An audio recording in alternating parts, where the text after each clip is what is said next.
Hi everyone, आज हम लोग बिहार बोर्ड द्वारा जारी किया गया ऑफिशियल मॉडल पेपर का डिस्कशन करने वाले हैं, जिसका पार्ट 3 है। ये पार्ट 1 और पार्ट 2 मैंने पहले बना दिया हुआ है, अपलोड कर चुका हूं।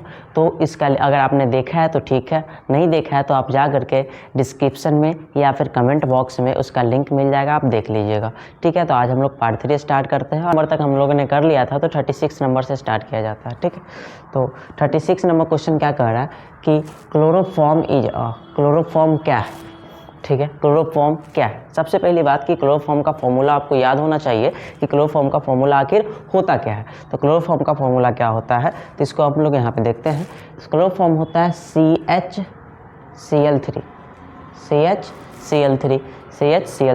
इसी तरीके से आप लोग जल्दी बताइए तो आयोडोफॉर्म का फॉर्मूला क्या होगा। आयोडोफॉर्म का फॉर्मूला बताइए जल्दी।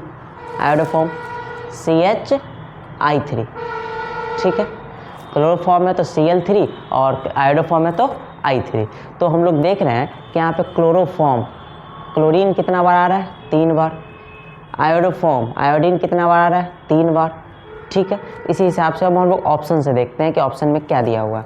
कह रहा है ऑप्शन में प्राइमरी हैलाइड। प्राइमरी हैलाइड मतलब क्या, 1 डिग्री हैलाइड। 1 डिग्री हैलाइड ये नहीं है। देखते हैं tertiary halide, 3 degree halide. 3 degree halide भी ये नहीं है। ये है try halogen derivative. Try halogen derivative, तीन मतलब ट्राई हैलोजन और डेरिवेटिव। ठीक है, तो इसको हम लोग बोलते हैं ट्राई हैलोजन डेरिवेटिव। आप लोग पढ़े होंगे इंटर हैलोजन कंपाउंड के बारे में। ठीक है, इंटर हैलोजन कंपाउंड में क्लोरोफॉर्म आता है जिसमें यह है ट्राई हैलोजन डेरिवेटिव। क्लोरोफॉर्म क्या है, ट्राई हैलोजन डेरिवेटिव। ठीक है, तो आगे हम लोग देखते हैं क्वेश्चन 36 हो गया। 36 का ऑप्शन नंबर सी। अब आगे हम लोग देखते हैं 37 नंबर क्वेश्चन क्या बोला है। 37 नंबर क्वेश्चन बोला है कि ethyl bromide on reaction with sodium metal in dry ether gives. अब स्टार्ट हो गया ऑर्गेनिक केमिस्ट्री। तो ऑर्गेनिक देखिए, जब भी क्वेश्चन आए ऑर्गेनिक से तो आप ज़्यादा कोशिश कीजिएगा कि हम उसका रिएक्शन लिख दें। ठीक है, उसका रिएक्शन हम क्या करें, लिख दें। लिखते हुए बनाइएगा, आपको ध्यान में आ जाएगा। अगर आप पढ़े हुए होंगे तो, नहीं भी आएगा ध्यान में तो आप अंदाज़ा लगा सकते हैं कि ये हो सकता है, लेकिन कुछ रिएक्शन में आप अंदाज़ा नहीं लगा सकते हैं। तो सबसे पहला बात क्या कहा है, इथाइल ब्रोमाइड। आप जानते होंगे इथाइल ब्रोमाइड को। इथाइल मतलब ये तो हो गया मिथाइल अपना, और एक और सा कार्बन लगाएंगे तो हो गया इथाइल। ब्रोमाइड बोला है तो हम क्या लगाएंगे, Br, इथाइल ब्रोमाइड। ठीक है, आगे देखते हैं हम लोग on reaction with sodium metal. किसके साथ रिएक्शन कराया गया, सोडियम के साथ, Na in the presence of dry ether.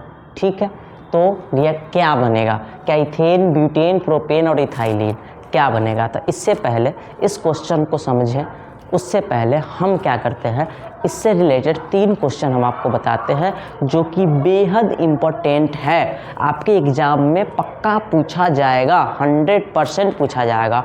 तो वो क्वेश्चन कौन सा है, तो क्वेश्चन देखते हैं हम लोग। ठीक है, चाहे वो ऑब्जेक्टिव में पूछा जाएगा, चाहे वो सब्जेक्टिव में पूछा जाएगा, लेकिन वो पूछा जरूर जाएगा। तो नेक्स्ट देखते हैं हम लोग कि क्या है ये क्वेश्चन सब। ठीक है, तो देखिएगा, इसमें अगर हम रिएक्शन करवाते हैं अल्काइल हैलाइड का, अल्काइल हैलाइड RX, R मतलब alkyl, X halide. Alkyl halide का रिएक्शन करवाते हैं सोडियम के साथ। किसके प्रेजेंस में, तो ड्राई ईथर के प्रेजेंस में। ठीक है, ड्राई ईथर के प्रेजेंस में सोडियम के साथ। नेक्स्ट नंबर है, अगर हम अराइल हैलाइड कहने का मतलब है कि बेंजीन, और बेंजीन पे होगा हैलोजन। ठीक है, बेंजीन पे हैलोजन, अराइल हैलाइड। और अराइल हैलाइड का जब हम रिएक्शन सोडियम के साथ करवाते हैं इन the presence of dry ether. ठीक है, नेक्स्ट नंबर, अगर हम अल्काइल हैलाइड को, एक मिनट पहले ऊपर से हम लोग देखते आते हैं कि इसका नाम क्या है। अगर हम अल्काइल हैलाइड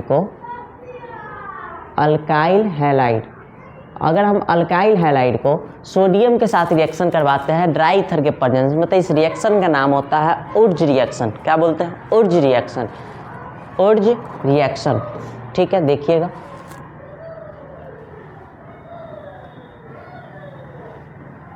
उर्ज रिएक्शन। ठीक है, अल्काइल हैलाइड का रिएक्शन सोडियम के साथ किसके प्रेजेंस में, ड्राई ईथर के प्रेजेंस में क्या कहलाएगा, उर्ज रिएक्शन।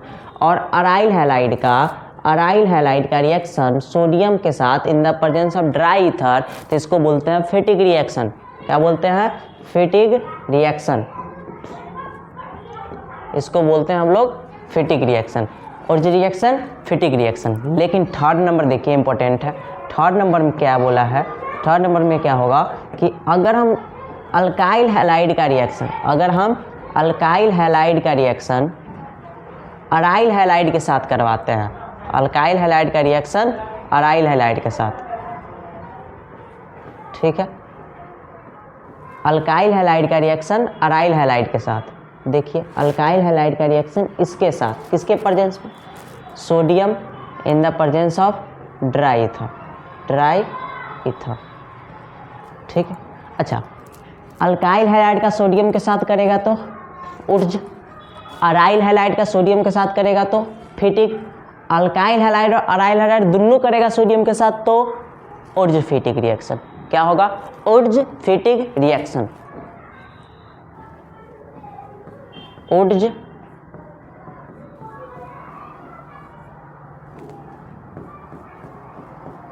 फिटिक रिएक्शन। ठीक है, उर्ज फिटिक रिएक्शन, ये तीनों रिएक्शन इंपॉर्टेंट है, आप याद कर लीजिएगा।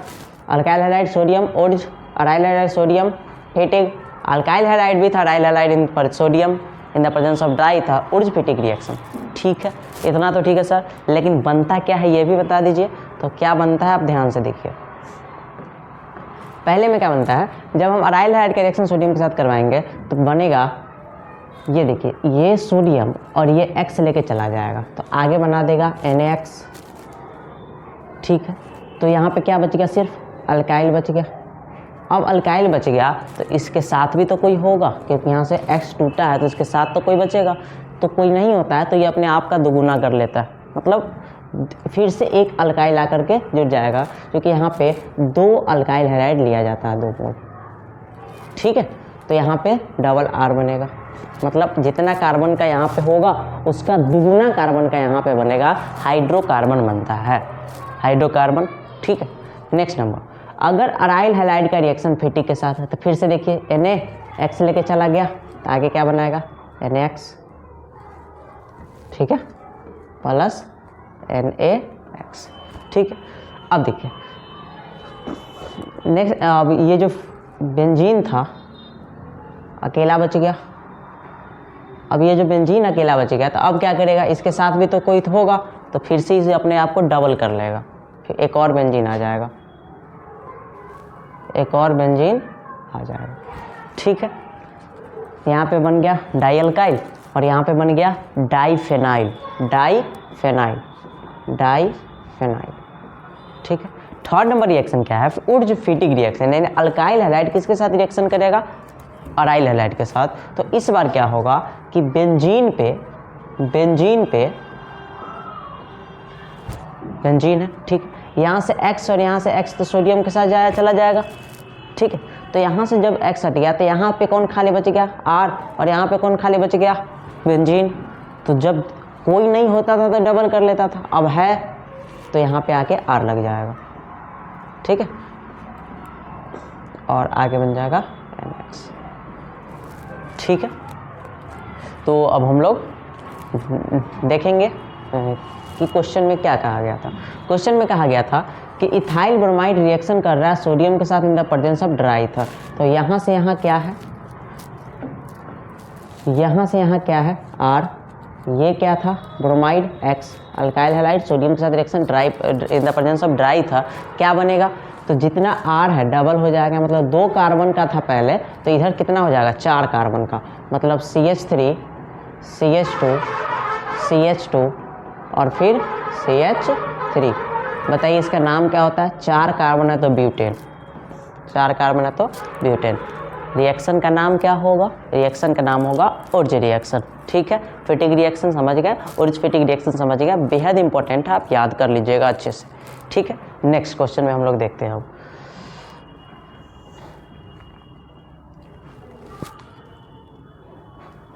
नेक्स्ट क्वेश्चन में बोला है कि विच of the following is an allyl halide.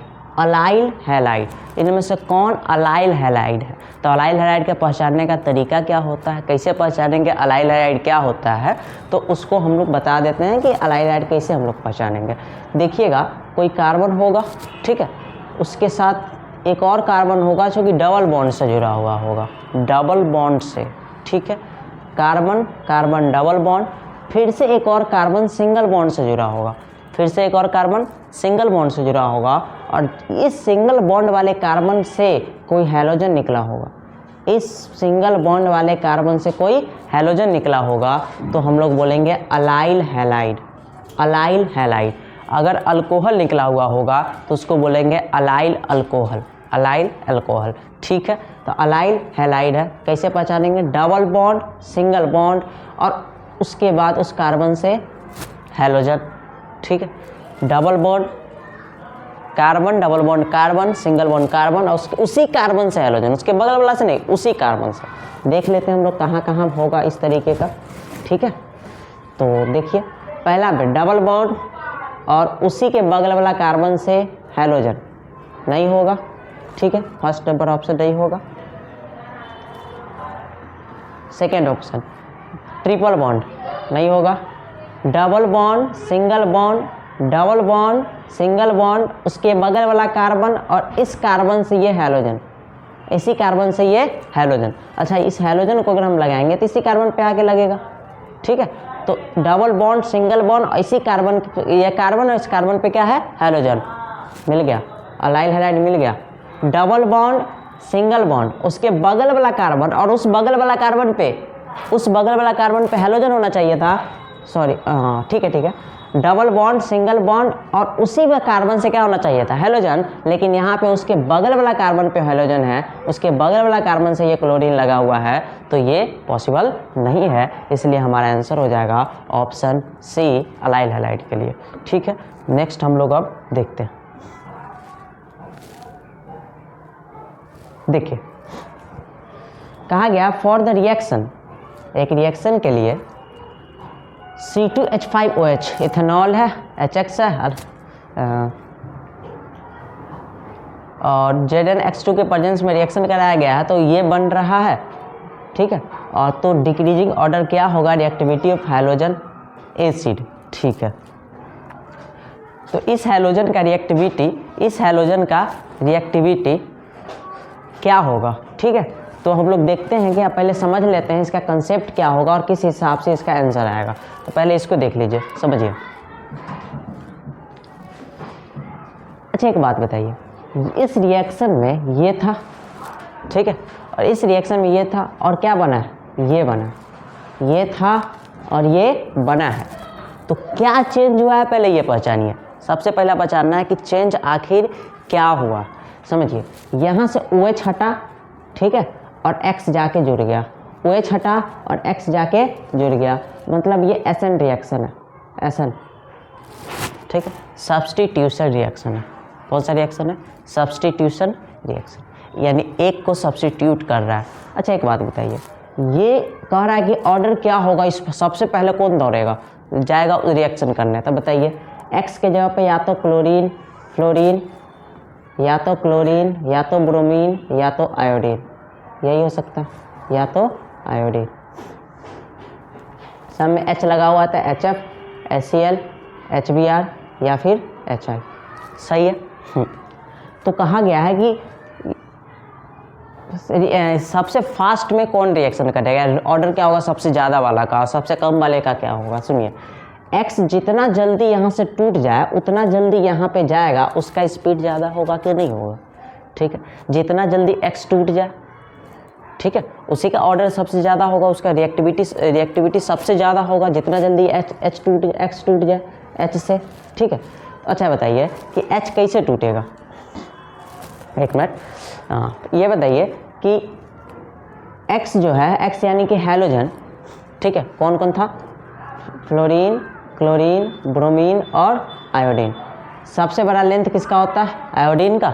सबसे बड़ा लेंथ आयोडीन, क्या होता है, बड़ा होता है। साइज बड़ा होने के कारण दोनों के बीच में फोर्स कम होगा, तो इसलिए सबसे स्पीड में कौन टूटेगा, आयोडीन। सबसे पहले कौन टूटेगा, आयोडीन। इसलिए सबसे पहले रिएक्शन कौन करेगा, आयोडीन। तो सबसे पहले HI, उससे छोटा Br, तो उसके बाद Br, उसके बाद HCl। तो ये कौन करेगा, HI सबसे पहले टूटेगा, उसके बाद HBr, उसके बाद HCl। HI, HBr और HCl, ठीक है। सबसे ज़्यादा HI और सबसे कम HCl। ये ऑप्शन हो जाएगा option number B। Next number समझते हैं इसके बारे में। नेक्स्ट नंबर क्वेश्चन क्या कहा है, when ethyl chloride is heated with AgCN the main product is. When ethyl chloride को किसके साथ रिएक्शन करवाया गया, AgCN के साथ। Ethyl chloride C2H5 C2H5Cl। Ethyl chloride reaction करेगा AgCN के साथ, AgCN के साथ। आप लोग पढ़े होंगे कि AgCN के साथ जब भी रिएक्शन करता है तो आइसोसाइनाइड बनता है। आगे जब जुड़ेगा यहाँ से तो AgCl तो निकल जाएगा, AgCl यहाँ से AgCl निकल जाएगा। लेकिन दिक्कत क्या है कि अब C2H5, अब क्या होगा, C2H5 जुड़ेगा किसके साथ, CN के साथ। आप कहिएगा CN जाके जुड़ेगा, लेकिन नहीं, CN नहीं आता है, यहाँ पे NC आएगा। यहाँ पर रिएक्शन NC आएगा। अगर इसी का रिएक्शन KCN के साथ करवाए होते, किसके साथ, पोटेशियम साइनाइड के साथ करवाया होता है KCN के साथ, तो यहाँ पे CN जुड़ता, ठीक है। पोटेशियम साइनाइड के साथ करवाते तो C, NaCN, सोडियम साइनाइड के साथ करवाते तो CN साइनाइड बनता। लेकिन सिल्वर साइनाइड के साथ करवाया है इसलिए आइसोसाइनाइड बनेगा। तो ethyl isocyanide option number B, ethyl isocyanide. NC होता है तो नाम क्या होता है, आइसोसाइनाइड। नेक्स्ट नंबर क्वेश्चन देखिए,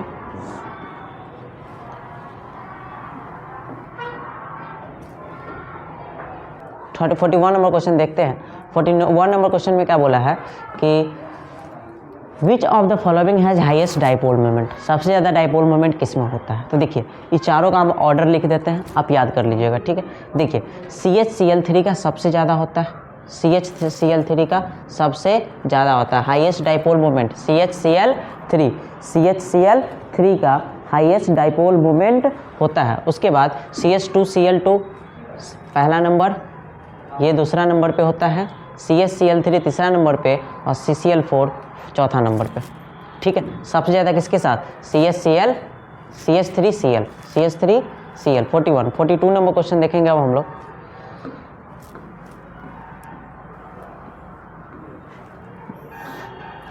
the hybridization of central oxygen in ether. Hybridization of central oxygen in ether. Ether का हाइड्रोजन, ईथर में जो ऑक्सीजन होता है उसमें हाइब्रिडाइजेशन क्या होता है उस ऑक्सीजन का, तो ध्यान से देखिएगा। ईथर का फॉर्मूला क्या होता है, ROR, ठीक है। ईथर हो गया, अल्काइल बीच में O, फिर से अल्काइल, तो ईथर इसमें देखा जा रहा है। तो यहाँ पे बताइए हाइब्रिडाइजेशन हम लोग कैसे निकालते हैं, sigma bond plus lone pair, sigma bond plus lone pair, sigma bond plus lone pair, ठीक है। तो इसमें देख लेते हैं सिग्मा बॉन्ड कितना है, एक सिग्मा बॉन्ड, दो सिग्मा बॉन्ड। कितना सिग्मा बॉन्ड है, दो सिग्मा बॉन्ड है। लोन पेयर कितना, तो ऑक्सीजन पे दो लोन पेयर होता है, ऑक्सीजन पे कितना लोन पेयर होता है, दो लोन पेयर होता है। अब जोड़ लेते हैं हम लोग, सिग्मा बॉन्ड कितना, दो, लोन पेयर कितना, दो, टोटल कितना आया, चार आ गया। तो इसका हाइब्रिडाइजेशन बताइए, एक S में जाएगा और P में कितना जाएगा, 3, एक S में जाएगा और P में कितना जाएगा, 3, तो हाइब्रिडाइजेशन sp3, हाइब्रिडाइजेशन sp3, ठीक है। तो हम लोग देख रहे थे क्वेश्चन नंबर 43। अब क्वेश्चन नंबर 43 में क्या कहा है कि formaldehyde reacts with CH3 MgBr to form. Formaldehyde CH3 MgBr के साथ रिएक्शन करेगा तो क्या देगा। देखिएगा कि आप लोग इससे आप बहुत अच्छे से परिचित होंगे। फॉर्मल्डिहाइड तो एक फार्मूला हम देखेंगे आगे, CH3 MgBr। CH3 MgBr मतलब ग्रिग्नार्ड रिएजेंट, उसमें आकर के हम लोग देखते हैं इसका। तो सबसे पहले था फॉर्मल्डिहाइड यानी कि कार्बन, ठीक है, डबल बॉन्ड O, इधर H और इधर भी H, ये हो गया आपका फॉर्मल्डिहाइड। किसके साथ रिएक्शन करेगा, CH3 MgBr, ठीक है। तो आप लोग जानते होंगे कि ये MgBr ये पे पॉजिटिव चार्ज, इस पे नेगेटिव चार्ज, इसमें का बॉन्ड टूटेगा तो यहाँ पे नेगेटिव चार्ज और यहाँ पे पॉजिटिव चार्ज, ठीक है। तो नेगेटिव वाले के साथ कौन आएगा, नेगेटिव वाले के साथ पॉजिटिव और पॉजिटिव वाले के साथ नेगेटिव, तो जोड़ दिया जाए। देखिए तो इस दोनों को जब हम साथ में लिखेंगे तो क्या हो जाएगा, CH2 ऊपर गया O, एक बॉन्ड टूटा तो O, ठीक है, ऑक्सीजन, और इसके साथ क्या जुड़ेगा, MgBr, तो क्या हो गया OMgBr। उसके बाद ये CH3 नेगेटिव वाला था, किसके साथ जाएगा, पॉजिटिव वाले के साथ, तो इसके साथ नीचे क्या लिखा जाएगा, CH3, ठीक है, ये फॉर्मूला बना। लेकिन जब हम लोग रिग्नार्ड रिएजेंट के साथ रिएक्शन करवाते हैं तो इसका हाइड्रोलाइसिस भी करवाना होता है, हाइड्रोलाइसिस भी करवाना होता है, इतना से नहीं काम चलेगा। तो नेक्स्ट नंबर कि हाइड्रोलाइसिस करवाए तब क्या होगा। देखिए जब हाइड्रोलाइसिस करवाते हैं तो H2O in the presence of H+, H2O in the presence of H+, तो क्या, तो H2O में कौन कौन, OH और H+ होता है, OH- और H+ होता है, ठीक है। तो इसके साथ जब ये टूटेगा अब ऑक्सीजन का, ऑक्सीजन से MgBr क्या हो जाएगा, अलग हो जाएगा, ठीक है।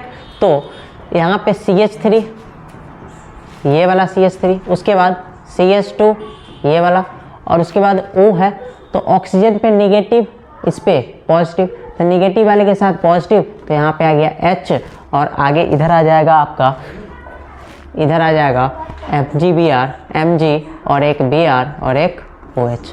तो यहाँ पे देखिए क्या बना, ये क्या बना, इथेनॉल, क्या बना, इथेनॉल। तो वहाँ पे जाके हम लोग देखते हैं क्या बनता है।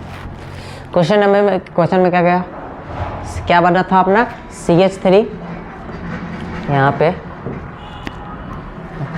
CH3 CH2 OH, CH3 CH2 OH, अब यही बना था, ठीक है। तो यहाँ पे देखिए CH3 CH2 क्या लिख सकते हैं, C2H5 C2H5 OH, 2 carbon, hydrogen 5 OH, ये तो फॉर्मल्डिहाइड से ये बनता है। नेक्स्ट नंबर क्वेश्चन हम लोग देखते हैं, ये समझ में आया अच्छे से। नेक्स्ट 44 नंबर, 44 में कहा है कि the IUPAC name of CH3 CHOH CH3, इसका IUPAC नेम के लिए हम लोग क्या करते हैं, बहुत सारा रूल पढ़े हुए हैं। तो सबसे पहले नंबरिंग किधर से किया जाए, पैरेंट चेन पहचानिए, पैरेंट चेन सबसे लंबा कार्बन ये वाला, ठीक है। नंबरिंग करेंगे, नंबरिंग किधर से करें, तो जिधर से फंक्शनल ग्रुप OH है, OH फंक्शनल ग्रुप है, तो OH जिधर से पहले आएगा उधर से नंबरिंग करेंगे। तो OH किधर से पहले आ रहा है, तो इधर से भी 2 नंबर पे, इधर से भी 2 नंबर पे, तो किधर से भी आ सकता है। तो इसको अगर 1, ये 2 और ये 3, तो नाम क्या बनेगा, 1 2 3, 3 है तो 3 कार्बन, 3 कार्बन का क्या होता है,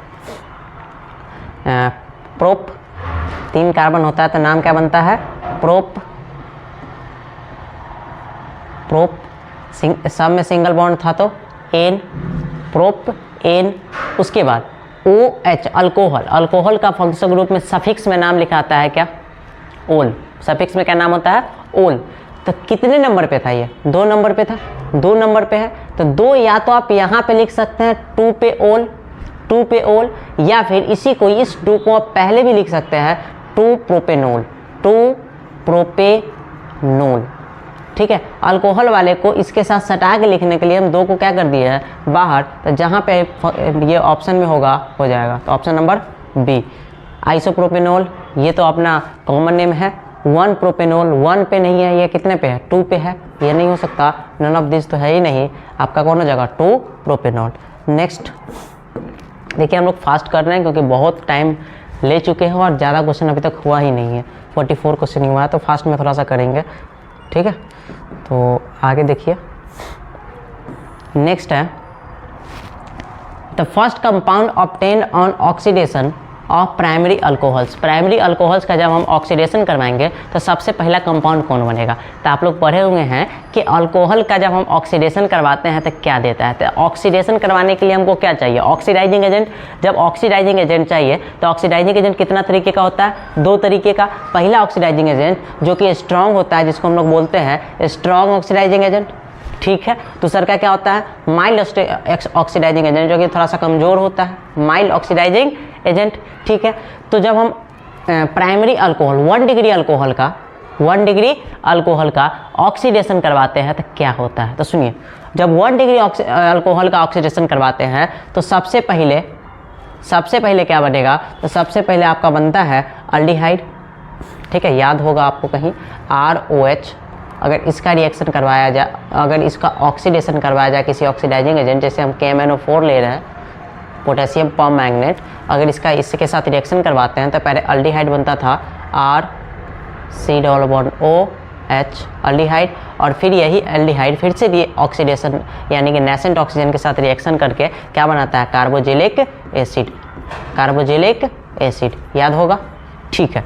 तो सब पूछा कि फर्स्ट कंपाउंड क्या बना, फर्स्ट कंपाउंड क्या बनता है, अल्डिहाइड, फर्स्ट कंपाउंड क्या बनता है, अल्डिहाइड बोलता है, लास्ट में क्या बनता है, तो कार्बोजिलिक एसिड। सिर्फ बोलता है कि जब हम स्ट्रॉन्ग ऑक्सीडाइजिंग एजेंट के साथ रिएक्शन करवाएंगे तो क्या बनेगा, तो आप मानिएगा कार्बोजिलिक एसिड, ठीक है।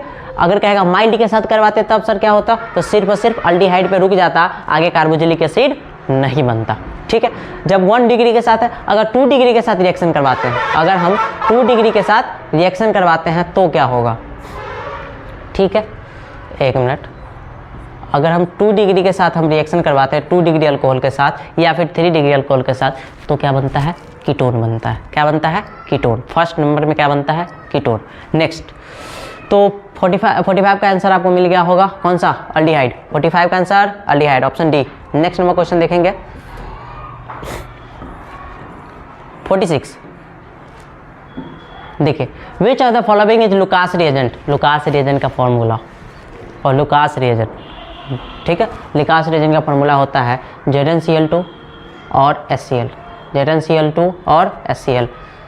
अब यहाँ पे देखिए ZnCl2 क्या होना चाहिए, एनहाइड्रस होना चाहिए, और HCl क्या होना चाहिए, कॉन्सेंट्रेटेड। यहाँ पे ये तो हो नहीं सकता HNO3 है, ये भी नहीं हो सकता HNO3 है, और यहाँ पे ZnCl2 दिया था लेकिन हाइड्रेटेड दिया था, पढ़े हैं anhydrous ZnCl2 plus concentrated HCl, anhydrous ZN2 plus concentrated HCl क्या कहलाता है, लुकास रिएजेंट। और लुकास रिएजेंट का यूज हम लोग कहाँ पे करते हैं, क्या पहचानने में करते हैं, बताइए, लुकास टेस्ट, याद है लुकास टेस्ट, लुकास टेस्ट बताइए कहाँ, किसको पहचानने के लिए किया जाता है, 1 डिग्री 2 डिग्री और 3 डिग्री अल्कोहल को पहचानने के लिए क्या किया जाता है, लुकास टेस्ट किया जाता है। अगर लुकास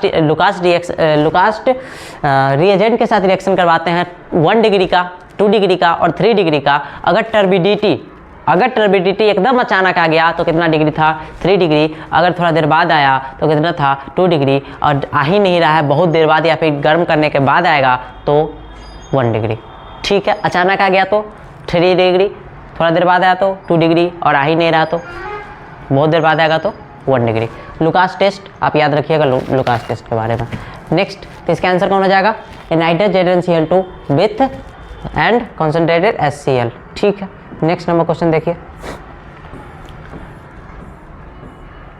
ये क्या, नेक्स्ट है कि rectified spirit contents, rectified spirit contents यानी रेक्टिफाइड स्पिरिट में क्या होता है, रेक्टिफाइड स्पिरिट में क्या होता है, तो देखिए इथाइल अल्कोहल होता है, इथाइल अल्कोहल होता है और वाटर होता है, इथाइल अल्कोहल होता है और वाटर होता है, ठीक है, इथाइल अल्कोहल और वाटर। कितना परसेंट देखिए, क्योंकि सब में इथाइल अल्कोहल, सब में क्या है, इथाइल अल्कोहल, कितना परसेंट, तो देखिए इथाइल अल्कोहल जो होता है वो 95.5% होता है, 95.5%, कितना परसेंट बच गया, 4.5% जो कि वाटर होता है, 4.5% बच गया जो वाटर होता है। इसको तो याद करना पड़ेगा, रेक्टिफाइड स्पिरिट, ठीक है। ये क्वेश्चन आप लोग ज़्यादातर आप देखे नहीं होंगे नोट्स में, ठीक है, लेकिन एक्स्ट्रा कुछ क्वेश्चन आ जाता है तो उसको आप याद कर लीजिए, यहीं से रखिएगा याद, इथाइल अल्कोहल, क्योंकि ये क्वेश्चन तो कम चांस है पूछेंगे कि अगर मॉडल सेट में दे दिया तो बहुत कम चांस है कि किस में आए, आपके बोर्ड एग्जाम में आए, लेकिन फिर भी आप याद रखिएगा, ठीक है।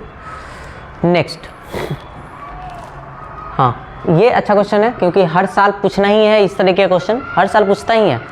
यहाँ पे अल्डिहाइड और कीटोन का पूछा है मॉडल पेपर में, तो एग्जाम में कार्बोक्सिलिक एसिड का कहीं पूछ दे, अमाइन का पूछ दे, अल्कोहल का पूछ दे, कुछ का पूछ सकता है, ठीक है, ईथर का पूछ दे, ईथर अल्कोहल का। लेकिन जनरल फार्मूला अल्डिहाइड और कीटोन, अल्डिहाइड और कीटोन का क्या बनेगा, तो हमको अगर इस तरह का क्वेश्चन आएगा तो बार बार कितना हम याद रखें, आपको एक भी याद नहीं रखना है, आपको बस इतना ही याद रखना है कि अल्डिहाइड पता है ना किसको बोलते हैं और कीटोन पता है ना किसको बोलते हैं, बस हो गया। अल्डिहाइड और कीटोन पता है, ठीक। अगर कार्बन पे डबल बॉन्ड O है, कार्बन पे डबल बॉन्ड O है और इधर H आ गया, इधर H आ गया तो ये एल्डिहाइड कहलाता है। अगर कार्बन पे डबल बॉन्ड O है, इस साइड R रहेगा अल्काइल ग्रुप, इस साइड R है और इस साइड भी R आ गया तो कीटोन हो जाता है। ठीक है, तो हमको क्या पूछा है, एल्डिहाइड और कीटोन का जनरल फार्मूला। आपको कुछ नहीं करना है, सबसे पहला बात ध्यान में रखना है कि आप कम से कम 3 कार्बन का, ऐसे भी किसी का भी, लेकिन मिनिमम आप 3 कार्बन का क्या करिएगा, कोई एल्डिहाइड ले लीजिए, ठीक है, या फिर कीटोन ले लीजिए और उसमें गिन करके आप फार्मूला बना सकते हैं। 3 कार्बन का एल्डिहाइड ले गया, 3 कार्बन का एल्डिहाइड क्या होगा, C 3 कार्बन एल्डिहाइड, यानी कि डबल बॉन्ड O और इधर H होगा। ठीक है, हाइट बैलेंस से पूरा करेंगे तो कितना आएगा, CH3, इसका कितना आएगा, CH2, इसका तो 4 हो गया। अब कार्बन को गिनिए, कार्बन कितना 3, हाइड्रोजन को गिनिए, हाइड्रोजन कितना 3 2 5 और 1 6, और ऑक्सीजन है, ऑक्सीजन कितना 1। मतलब जितना कार्बन है हाइड्रोजन उसका दुगुना है और एगो ऑक्सीजन। समझ में, हाइड्रोजन जितना कार्बन है हाइड्रोजन उसका दुगुना है और एक ऑक्सीजन है। अगर कीटोन लेते हैं 3 कार्बन का, फिर भी देख लिया जाए इसमें, तो कीटोन अगर 3 कार्बन का ये बनेगा, ठीक है, CH3 इधर भी CH3, ठीक है। तो यहाँ पे कितना कार्बन, 3 कार्बन, हाइड्रोजन कितना 3 और 3 6 और 1 ऑक्सीजन।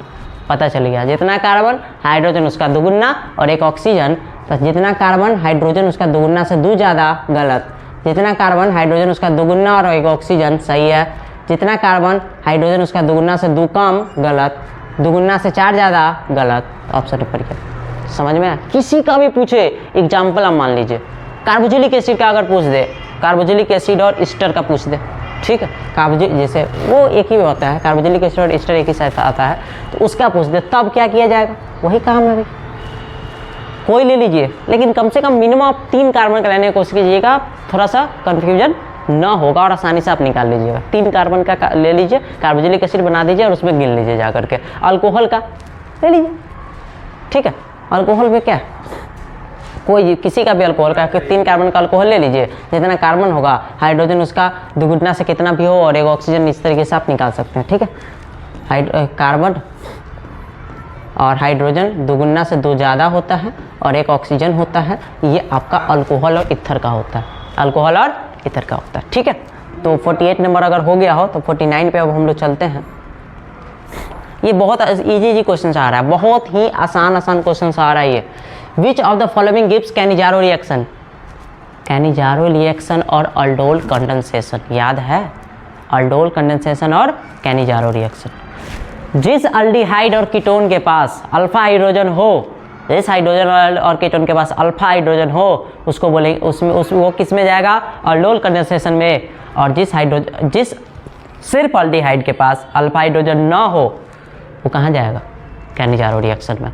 ठीक है, कह रहा है कि कौन है जो कैनिजारो रिएक्शन देगा, मतलब हमको चुनना है कि किसके पास अल्फा हाइड्रोजन नहीं, अल्फा हाइड्रोजन नहीं है, उसका मतलब देखिए इसका क्या करेंगे, स्ट्रक्चर बना लेंगे। तो CH3 C double bond O और H, कैसे पहचानेंगे अल्फा हाइड्रोजन, तो अल्फा कार्बन के साथ जो हाइड्रोजन होगा ना उसको बोलेंगे अल्फा हाइड्रोजन। अल्फा कार्बन कैसे पहचानेंगे, तो देखिए ये है आपका कार्बोनिल ग्रुप, ठीक है, तो इसके जस्ट बगल वाला कार्बन, चाहे इस साइड हो चाहे इस साइड हो, ठीक है, चाहे इस साइड हो चाहे इस साइड हो, जस्ट बगल वाला कार्बन, अगर कार्बन के पास अगर हाइड्रोजन होगा तो वो हाइड्रोजन अल्फा हाइड्रोजन कहलाता है, क्योंकि ये कार्बन अल्फा कार्बन कहलाता है। ठीक है, चलिए तो इसको देख लीजिए, क्या इस कार्बन के पास अल्फा हाइड्रोजन है, हाँ है, तो ये कैनिजारो रिएक्शन नहीं करेगा, ये करेगा अल्डोल कंडेंसेशन। ठीक है, नेक्स्ट नंबर, इसको देखिए जरा, तो ये तो कार्बोक्सिलिक एसिड है, हम बोले थे कैनिजारो रिएक्शन कौन करेगा, सिर्फ एल्डिहाइड करेगा, कौन करेगा कार्बोक्सिलिक कैनिजारो रिएक्शन, सिर्फ और सिर्फ एल्डिहाइड। ये कार्बोक्सिलिक एसिड है, इसको साइड कीजिए जरा।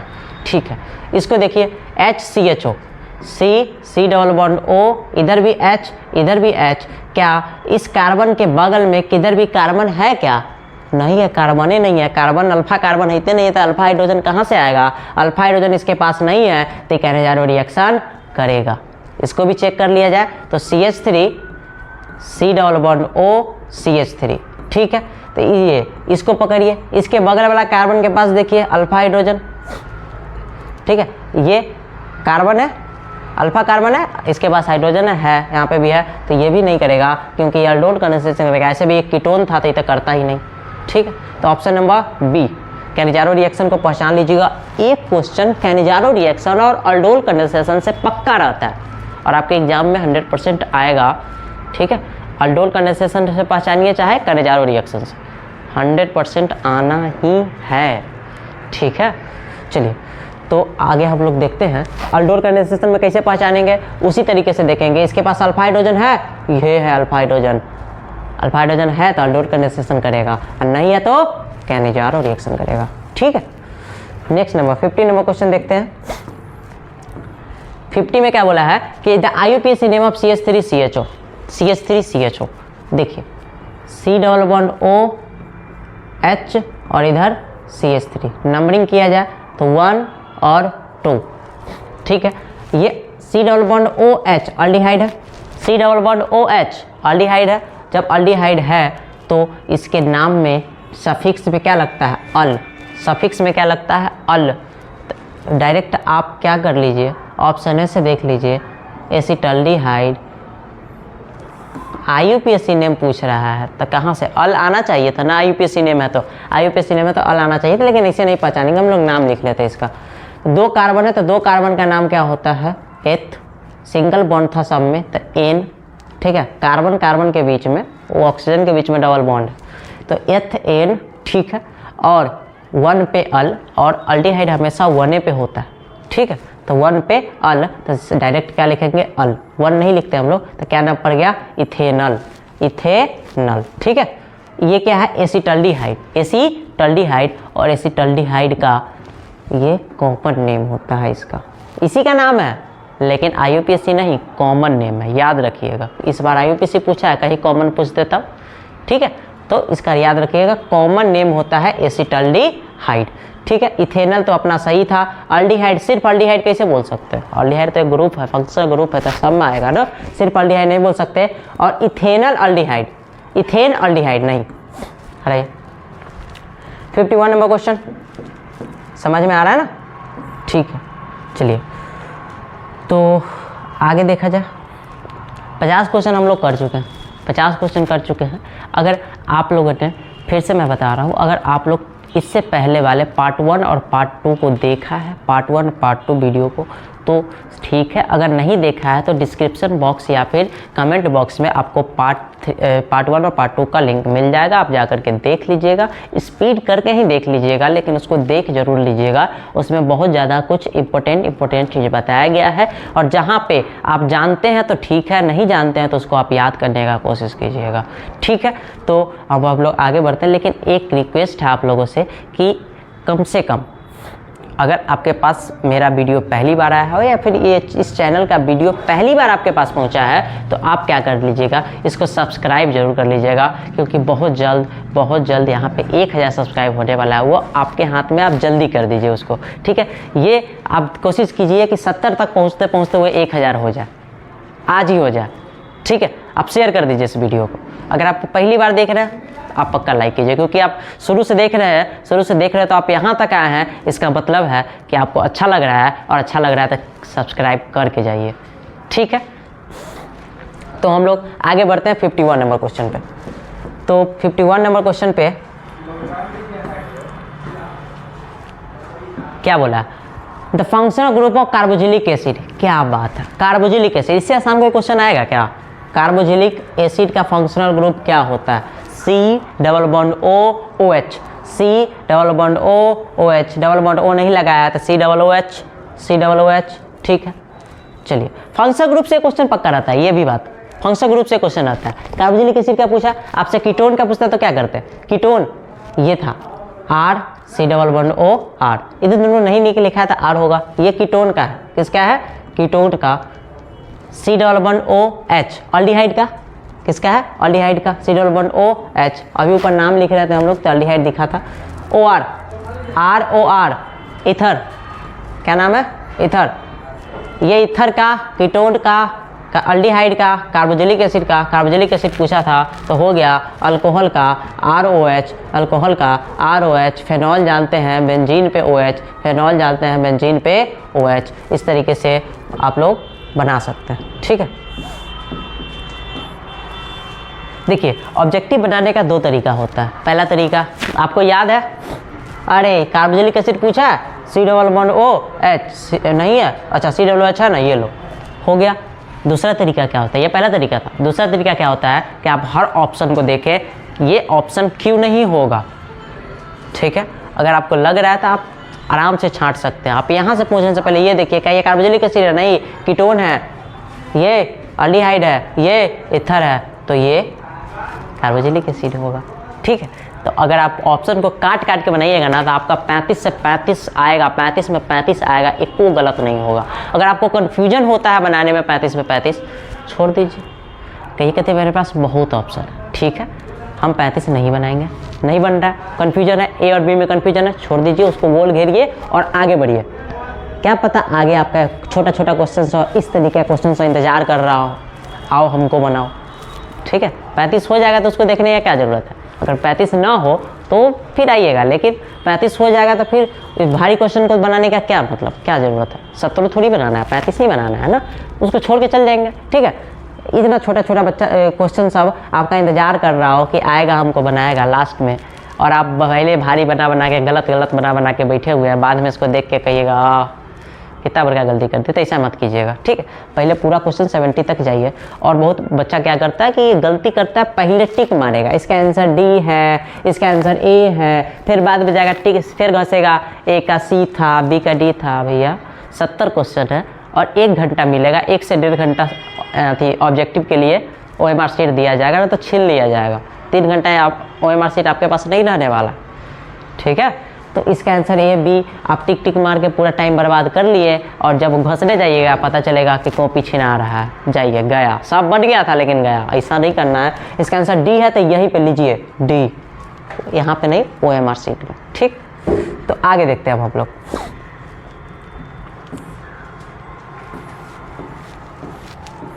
फिफ्टी टू क्या है, with which of the following carboxylic acid exhibit functional group isomerism.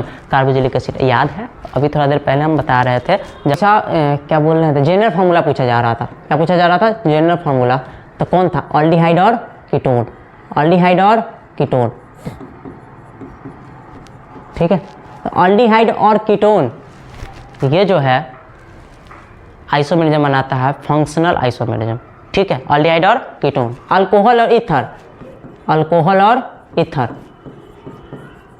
Alcohol और ईथर, ये आइसोमेरिज्म बनाता है, फंक्शनल आइसोमेरिज्म। अल्कोहल और ईथर फॉर्मूला सेम होता है, स्ट्रक्चर अलग अलग होता है। ठीक है, अल्कोहल और ईथर।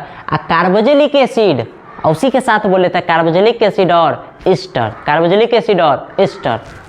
ये कार्बोक्सिलिक एसिड में 2 H होता है ना, एक कार्बन पे डबल बॉन्ड वाले पे O और एक OH वाला, 2 H। ईस्टर में भी 2 O होता है।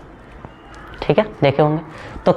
तो कौन सा है जो फंक्शनल आइसोमेरिज्म बनाएगा, कार्बोक्सिलिक एसिड और Easter, aldehyde, ketone, alcohol, ether, carboxylic acid और ईथर। अमाइन के केस में कौन बनता है, तो अमाइन के केस में 1 डिग्री अमाइन, 2 डिग्री अमाइन और 3 डिग्री अमाइन। आगे देखेंगे, अगर इस तरह का क्वेश्चन होगा तो हम आपको बता देंगे। ठीक है, तो नेक्स्ट देखते हैं हम लोग। इतना आसान क्वेश्चन आता है ऑर्गेनिक केमिस्ट्री में, फिर भी बच्चा ऑर्गेनिक से इतना भागता है, इतना भागता है, क्या करें। ऑर्गेनिक बेहद आसान क्वेश्चन है। क्या इससे आसान कोई क्वेश्चन आ सकता है कि प्राइमरी अमाइन पूछा है, प्राइमरी अमाइन यानी 1 degree amine, 1 degree amine, 1 degree amine पहचानने का सबसे आसान तरीका, नाइट्रोजन से जितना कार्बन निकला होगा उतना डिग्री अमाइन होगा, नाइट्रोजन से जितना कार्बन निकला होगा उतना डिग्री अमाइन होगा। नाइट्रोजन 3 बॉन्ड बनाता है, मात्र 3 बॉन्ड बनाता है, तो एक बगल अगर कार्बन निकला, कार्बन मतलब कोई alkyl group, methyl, ethyl, propyl, ये सब ना निकलेगा, तो अल्काइल यानी R दिखा रहे हैं हम लोग। ठीक है, तो 1 डिग्री है। अगर नाइट्रोजन के 2 तरफ R निकला हुआ है तो 2 डिग्री है, अगर नाइट्रोजन के तीनों तरफ R निकला हुआ है तो 3 डिग्री है। ठीक है, 4 डिग्री बनता ही नहीं है, 4 डिग्री बनता ही नहीं है, मैं 3 डिग्री। अब देखिए, तो प्राइमरी अमाइन 1 डिग्री वाला, अरे ये दिख गया, नाइट्रोजन के एक बगल R निकला है 1 डिग्री, ये 2 डिग्री, ये 3 डिग्री, आंसर कौन होगा, ए। इतना आसान क्वेश्चन बताइए, ऑप्शन ए। 53 हो गया, 54 की तरफ देखते हैं हम लोग। वाह क्या क्वेश्चन है। इस क्वेश्चन को आप देख लीजिए एक बार, आपके एग्जाम में पक्का मिलेगा, ठीक है, क्योंकि इसका नाम आपको पता नहीं होगा, हम बताते हैं इसका नाम, कार्बाइल अमाइन रिएक्शन। 5 नंबर में पूछता है, 5 नंबर में नहीं पूछा, 2 नंबर में पूछेगा पक्का।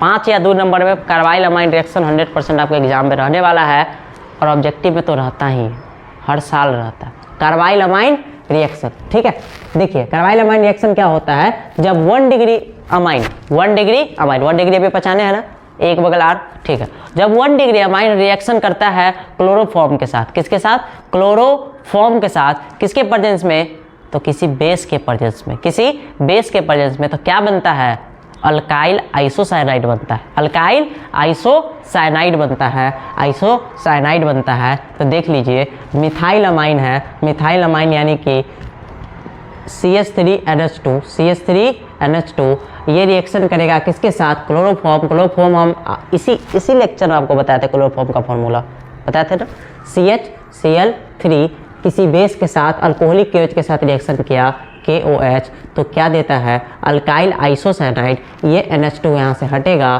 ठीक है, NH2 नहीं वहाँ पे ये, तो आइसोसाइनाइड बनेगा, मिथाइल, वहाँ पे मिथाइल था तो मिथाइल आइसोसाइनाइड, साइनाइड बनता तो CN, आइसोसाइनाइड है तो क्या बनेगा, NC। और इसी NC आइसोसाइनाइड को हम लोग कार्बाइल नाम से जानते हैं, कार्बाइल के नाम से जानते हैं, तो इसका नाम क्या है, carbylamine reaction, carbylamine reaction. याद रखिएगा, when 1 degree amine reacts with chloroform in the presence of base, या फिर अल्कोहलिक KOH भी लिख सकते हैं, then isocyanide is formed, it is called carbylamine reaction. और कार्बाइल अमाइन टेस्ट भी होता है जहाँ पे हम लोग 1 डिग्री अमाइन को पहचानते हैं, 2 डिग्री और 3 डिग्री से, ठीक है।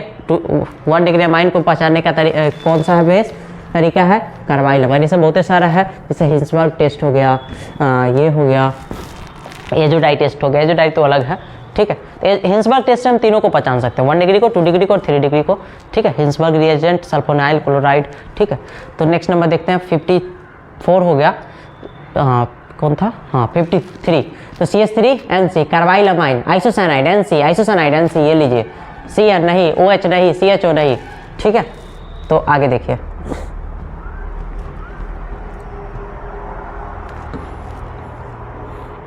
$55 नंबर क्वेश्चन है, tri methyl amine, tri methyl amine is a, tri methyl amine जो है क्या है, प्राइमरी अमाइन है, यानी 1 डिग्री अमाइन है कि 2 डिग्री अमाइन है कि 3 डिग्री अमाइन है, ट्राई मिथाइल अमाइन, चेक किया जाए जरा, ट्राई मिथाइल अमाइन, अमाइन पहले बनाया जाए, एक नाइट्रोजन है, ट्राई मिथाइल मतलब 3 कार्बन निकला हुआ होगा। अगर ऐसे 3 कार्बन निकला हुआ होता तो इसको ट्राई मिथाइल तो बोलते ही नहीं, प्रोपाइल बोलते, प्रोपेन बोलते, ट्राई मिथाइल तो बोलते ही नहीं, ठीक है। तो ट्राई मिथाइल है तो नाइट्रोजन, इधर कार्बन, इधर कार्बन, इधर कार्बन, ट्राई मिथाइल अमाइन, ठीक है, ट्राई मिथाइल अमाइन। तो बताइए क्या डिग्री, नाइट्रोजन के कितना तरफ कार्बन, 3 तरफ, बताइए, सेकेंडरी टर्शियरी, ठीक है। 55 का आंसर, 55 का ऑप्शन C।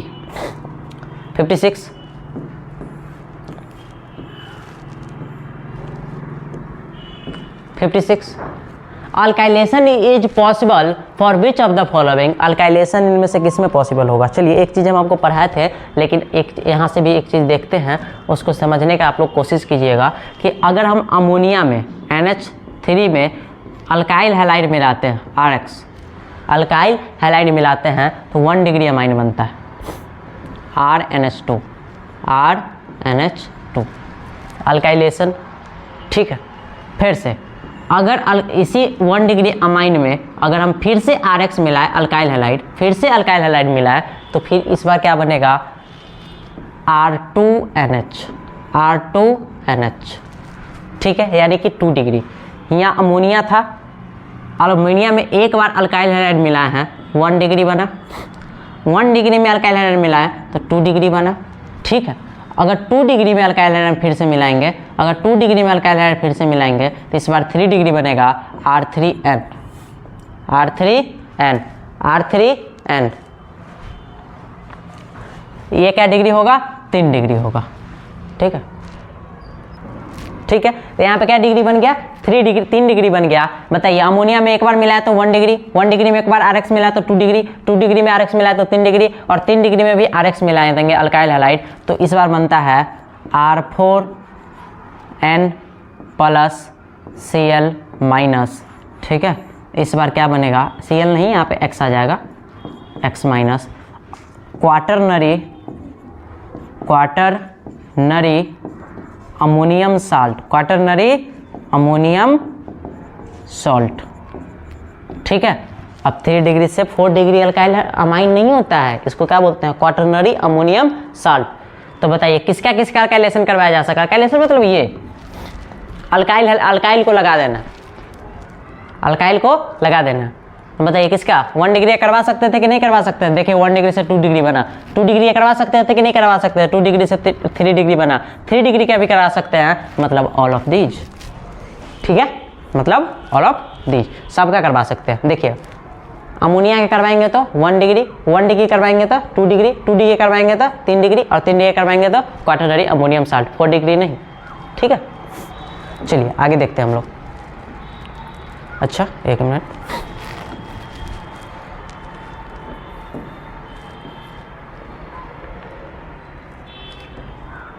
नेक्स्ट क्वेश्चन क्या कर रहा है, क्या नंबर था ये, 56, 57 नंबर देखिए।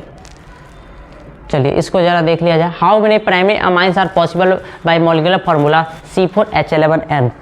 हाउ मेनी प्राइमरी अमाइंस, कितना प्राइमरी अमाइंस बन सकता है, प्राइमरी अमाइंस बोल रहा है, देख लीजिएगा प्राइमरी अमाइंस। 1 डिग्री अमाइन क्या को बनेगा, 1 डिग्री अमाइन क्या को बनेगा, आइए इसमें जरा 1 डिग्री अमाइन फार्मूला जरा देख लिया जाए क्या था, तो शायद था C4H11, 4 दूना 8 3 11, ठीक है, और एगो नाइट्रोजन था। इससे कितना प्राइमरी अमाइन बनेगा उसको बनाइए। प्राइमरी मतलब नाइट्रोजन के एक तरफ कार्बन होना चाहिए, नाइट्रोजन के एक तरफ होना चाहिए, तो एक तरफ हम लगा देते हैं, चारों कार्बन एक तरफ लगा देते हैं। पॉसिबल था, बिल्कुल पॉसिबल था, तो 1 हो गया। दूसरा नंबर नाइट्रोजन है, ठीक है, 3 कार्बन एक तरफ लगा देते हैं, कहिएगा एक बच्चा से दूसरा तरफ ले जाइए, तो अगर दूसरा तरफ ले जाएंगे तो 2 डिग्री हो जाएगा। ठीक है, 2 डिग्री नहीं बोला था, क्या बोला था, प्राइमरी अमाइन, 2 डिग्री नहीं बनाना है, तो एगो जो बचा है उसको आप यहाँ पे लगा दीजिए। क्या अलग है, तो हाँ बिल्कुल अलग है भाई। ठीक है, तो ये दूसरा का नंबर हो गया। तीसरा नंबर समझिए, नाइट्रोजन, ठीक है, नाइट्रोजन 3 को आप यहाँ पे लगा दीजिए, और एगो बचा हुआ है आप यहाँ पे लगा दीजिए। अलग है क्या, हाँ अलग तो है, ठीक है। 3 नंबर। चौथा नंबर आप और बनाया जा सकता है, नाइट्रोजन एगो यहाँ पे लगा दीजिए, सॉरी हाँ, एगो यहाँ पे लगा दीजिए, 2 को लगाइए, और 2 बचा हुआ है तो 2 को यहाँ पे लगाइए, तो फिर वैसे ही बन जाएगा। दोनों को आप यहाँ पे लगा दीजिए, दोनों को आप यहाँ पे लगा दीजिए, तो ये कितना हो गया, अलग है, हाँ बिल्कुल अलग है, 4 को हो गया। अब पॉसिबल शायद नहीं लग रहा है, नाइट्रोजन है, कितना लगाना है, 4, तो 1, कोई कहेगा सर ऐसा भी तो पॉसिबल था, नाइट्रोजन 1 2 और 2 को बचल है तो इतना, ठीक लग रहा होगा, लेकिन आप ध्यान से सुनिए। अगर आप नंबरिंग करते थे 1 2 और इधर आ जाता 3, मतलब ये जो मिथाइल निकला हुआ है कितना पे, 2 पे, और ये देखिए 1 2 और 3, और मिथाइल कितना पे, 2 पे। सेम नहीं लग रहा है आपको, खाली टेर नीचे में कर देता अलग हो गया, नहीं अलग नहीं है, इसलिए 4 बनेगा। कितना बनेगा, 4। तो आप देख लीजिए इसमें हाउ मेनी प्राइमरी अमाइंस, 4, ठीक है, 4। नेक्स्ट, तो आगे हम लोग देखते हैं।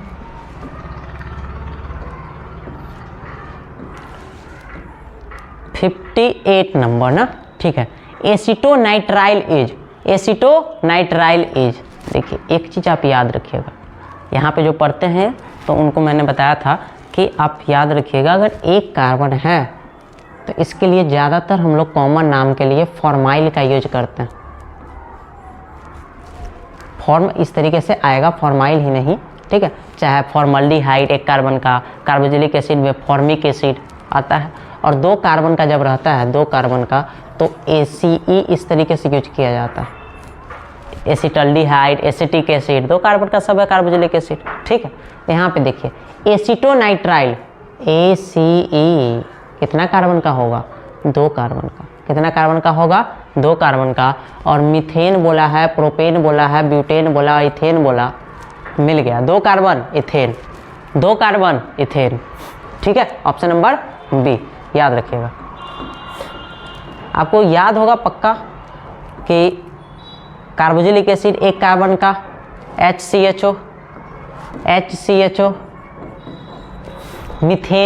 मिथेनल और कॉमन नाम फॉर्मल्डिहाइड, CH3CHO, इथेनल एसिटल्डिहाइड। ठीक है, उसी तरीके से HCOOH फॉर्मिक एसिड, और इसको क्या बोलते हैं, फॉर्मिक एसिड, और ये methanoic acid, IUPAC name methanoic acid, common name formic acid, CH3COOH, ethanoic acid और एसिटिक एसिड। ठीक है, याद होगा। तो इसको बोलते हैं ethane nitrile. Ethane nitrile formula होता है C2H5CN। C2H5CN। साइनाइड का सफिक्स में नाम क्या लिखाता है, नाइट्राइल लिखाता है, याद है ना। ठीक है, तो वही है। तो आगे देखते हैं हम लोग।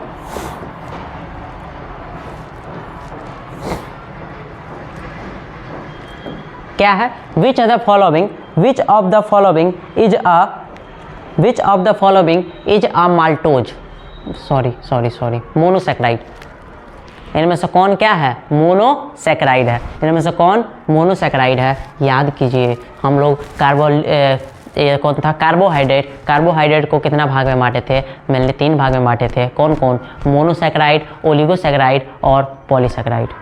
ये था मोनो, ओलिगो और पॉलीसैकेराइड। ठीक है, ओलिगो को हम बोले थे कि मोनो मतलब अगर हाइड्रोलाइसिस करवाने पर एक पार्ट में टूटा तो मोनो, 1 से ज़्यादा मतलब 2 से लेके 10 तक टूटा ओलिगो, 10 से ज़्यादा हाइड्रोलाइसिस करवाने पर पॉलीसैकेराइड।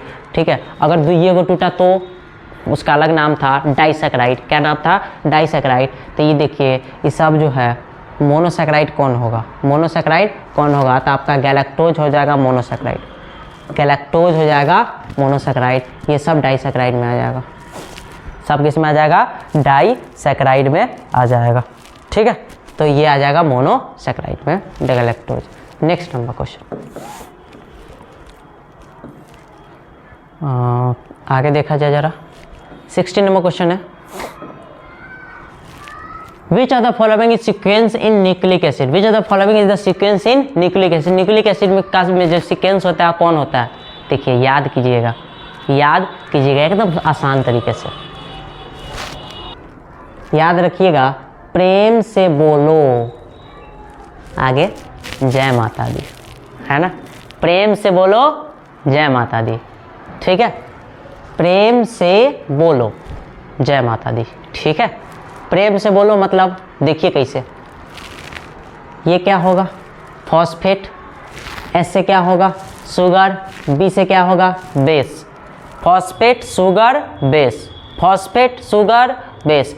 कहेगा सर क्या ऑप्शन में नहीं नज़र आ रहा है, फॉस्फेट है फिर बेस है फिर शुगर, अच्छा ये होगा कहीं, नहीं बिल्कुल नहीं। ध्यान से सुनिए, पहले खाली आपको याद रखना है प्रेम से बोलो, फॉस्फेट शुगर बेस, या तो इस साइड से दिया रहेगा या तो इस साइड से दिया रहेगा।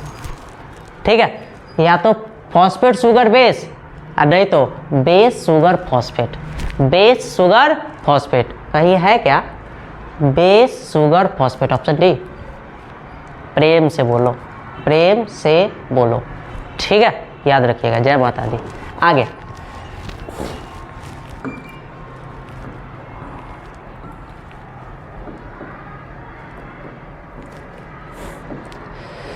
The deficiency of vitamin C causes, मतलब विटामिन सी के कारण कौन सा बीमारी होता है। ठीक है, तो विटामिन सी के कारण, तो आप लोगों को तो याद होगा विटामिन सी का किसके कारण होता है, स्कर्वी। विटामिन सी से स्कर्वी। अब हम तो इतना पढ़ते थोड़ी हैं, हम तो पढ़ेंगे कि बेरी किसके कारण होता है, नाइट ब्लाइंडनेस किसने कहा किसके कारण होता है, रिकेट्स किसके कारण होता है। क्या देखिए, नाइट ब्लाइंडनेस आप लोग याद किए होंगे, विटामिन ए सही है, ये सी विटामिन सी, और ये रिकेट्स आपका विटामिन डी के कारण होता है, विटामिन डी के कारण। और बेरी के लिए कौन बच गया, बी। विटामिन बी, और आप जानते हैं विटामिन बी एक तो है ही नहीं, ठीक है, बी है, B1 है, ठीक है, B1 विटामिन B1, ठीक है। तो याद रखिएगा नाइट ब्लाइंडनेस विटामिन ए, यही क्वेश्चन रहेगा आपके एग्जाम में, बिहार बोर्ड में एग्जाम है ना 3 तारीख को, 3 को ही है ना, 3 या 2 को, याद नहीं हमको ठीक से, लेकिन देख लीजिए नाइट ब्लाइंडनेस पक्का रहेगा। अब नाइट ब्लाइंडनेस के कारण कौन होता है या फिर विटामिन ए के कारण कौन होता है, आप याद रखें vitamin A night blindness, vitamin D rickets, vitamin D rickets, vitamin B beriberi, और सी के बारे में पूछा था स्कर्वी। आगे बढ़े, तो आगे देखते हैं हम लोग।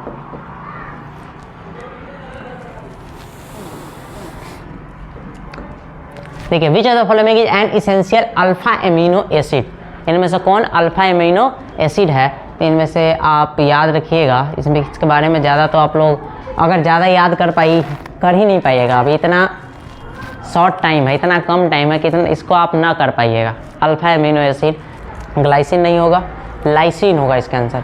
इसका आंसर क्या होगा, लाइसिन होगा, ठीक है।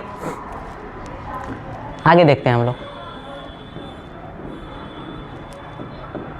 क्या है, starch is converted into maltose. Starch को किस में कन्वर्ट किया गया है, माल्टोज में कन्वर्ट किया गया है। स्टार्च को माल्टोज में in about half an hour, सिर्फ आधा घंटा में, सिर्फ और सिर्फ आधा घंटा में। बताइए किसके द्वारा, स्टार्च को माल्टोज में किसके द्वारा कन्वर्ट किया गया है। तो आप याद किए होंगे डायस्टेज, क्या याद किए होंगे, डायस्टेज, अल्कोहल चैप्टर, ठीक है, प्रिपरेशन ऑफ अल्कोहल, या फिर सरफेस केमिस्ट्री में भी पढ़े होंगे। एंजाइम सब के बारे में, एंजाइम सब होता है, सब एंजाइम है, एज लगल, एज एंजाइम है, ठीक है, एंजाइम है। तो स्टार्च को माल्टोज में कन्वर्ट करने वाला एंजाइम कौन है, डायस्टेज, ठीक है। आगे देखते हैं हम लोग, जल्दी अब ख़त्म ही होने वाला है। देखिए नीचे जाके सब्सक्राइबर 1000 पूरा किया, नहीं पूरा तो अभी से जल्दी शेयर कीजिए, जल्दी जो भी 12th में होगा आप शेयर करिए, कहिए उसको सब्सक्राइब करने के 1000 कर दीजिए जल्दी से, ठीक है। तो आगे देखिए, आगे है कि विच of the following is a natural rubber. देखिए नेचुरल रबर, आइसोपिरीन आपका है एग्जाम्पल, ये आप याद किए होंगे, आइसोपिरीन होता है नेचुरल रबर का मोनोमर। नेचुरल रबर का मोनोमर क्या होता है, आइसोपिरीन, ठीक है। आगे बढ़ते हैं हम लोग,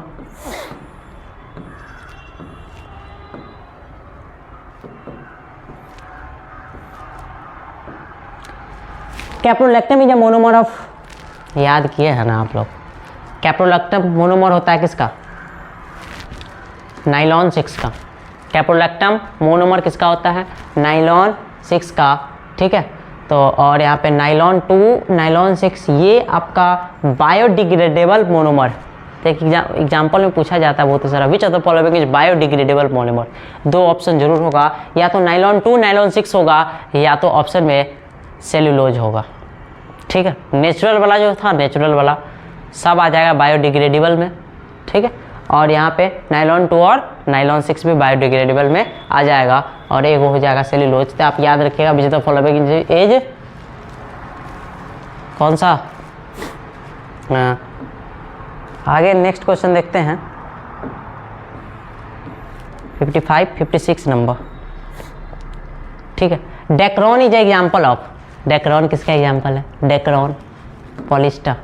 डेक्रोन किसका एग्जाम्पल है, पॉलिस्टर। डेक्रोन किसका एग्जाम्पल है, पॉलिस्टर का, ठीक है। नेक्स्ट नंबर क्वेश्चन, जल्दी जल्दी इसको ख़त्म किया जाए, बहुत ज़्यादा टाइम ले चुका है तो। अच्छा ठीक है, नेक्स्ट नंबर क्वेश्चन क्या कहा है, नेक्स्ट नंबर क्वेश्चन है कि क्लोरोमिन टी इज, क्लोरोमिन टी क्या है, क्लोरोमिन टी क्या है। तो ये आपका हो गया एंटीसेप्टिक होता है, ये एंटीसेप्टिक। क्लोरोमिन टी क्या होता है, एंटीसेप्टिक। ये बताएंगे हम, एंटी मलेरिया क्या होता है, ट्रांसक्विलाइजर क्या होता है, एनाल्गेसिस क्या होता है, एंटीसेप्टिक क्या होता है, ये सब बताएंगे, ठीक है। आप याद रखिएगा थोड़ा सा, अभी थोड़ा देर के लिए आप रुक जाइए, क्योंकि 70 जैसे ही खत्म होगा कुछ नया क्वेश्चन से बताएंगे अच्छा सा, ठीक है।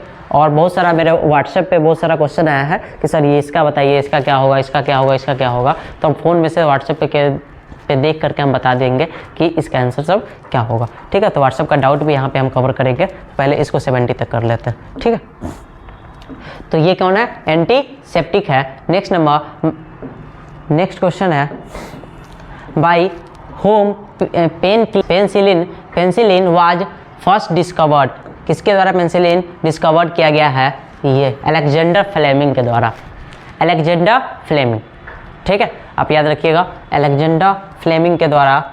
लेकिन केमिस्ट्री में ज़्यादातर देखा गया है कि इसके बारे में, साइंटिस्ट के बारे में नहीं पूछता है, लेकिन इसी चैप्टर से केमिस्ट्री इन एवरीडे लाइफ से पूछा है, तो रहने दीजिए इसको।